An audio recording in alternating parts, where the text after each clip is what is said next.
So this is from the International Monetary Fund, and this is perhaps the most definitive take on the state of the global economy. And obviously, much of the focus rightly now is what's happening in Ukraine, what's happening in the humanitarian crisis. But there are enormous economic consequences for Ukraine, for Russia, and of course for the rest of us as well. And, you know, we've talked a lot about cost of living crisis here in the UK. A lot of that was brewing before this happened. But this only exacerbates it because it pushes up prices of energy and lots of other costs. So this is really their first take from the IMF on what this may well portend for the rest of us. And it's really striking. It's not especially encouraging when you look at it.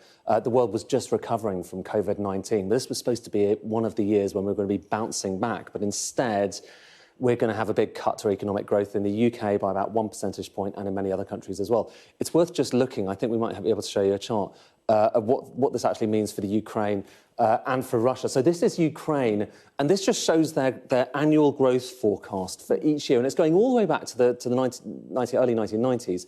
And anything above that kind of line, you know, that straight line in the middle, the zero, is growth. Anything below it is contraction.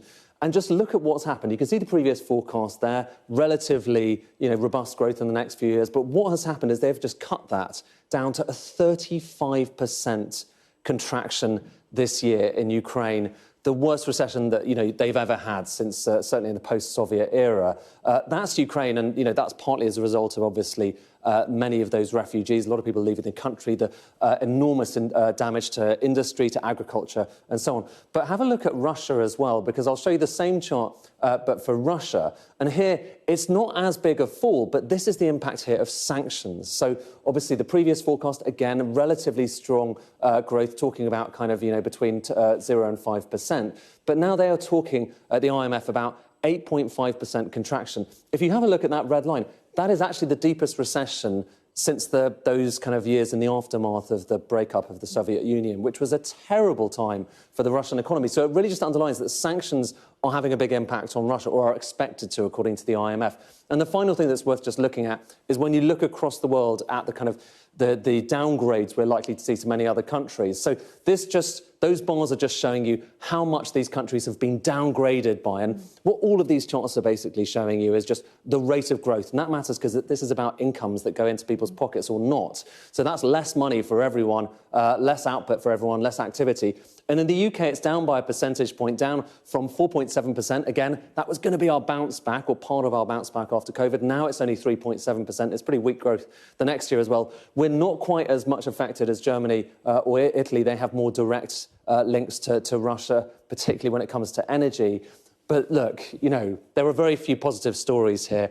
It's a big impact for everyone. Interestingly, Brazil up, big wheat exporter there. But that's the final point to mention here.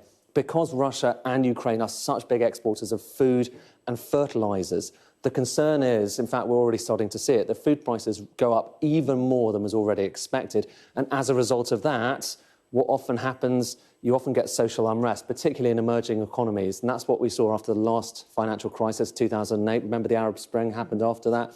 It's quite possible, in fact, the IMF says it's quite likely that we get a wave of social unrest after this. So very serious words. You know, I can't remember in all the years I've been doing this quite such a depressing report from the IMF that has gone from seeing the world starting to bounce back to now seeing a massive problem in the face of both the economy but also what's happening in the military conflict.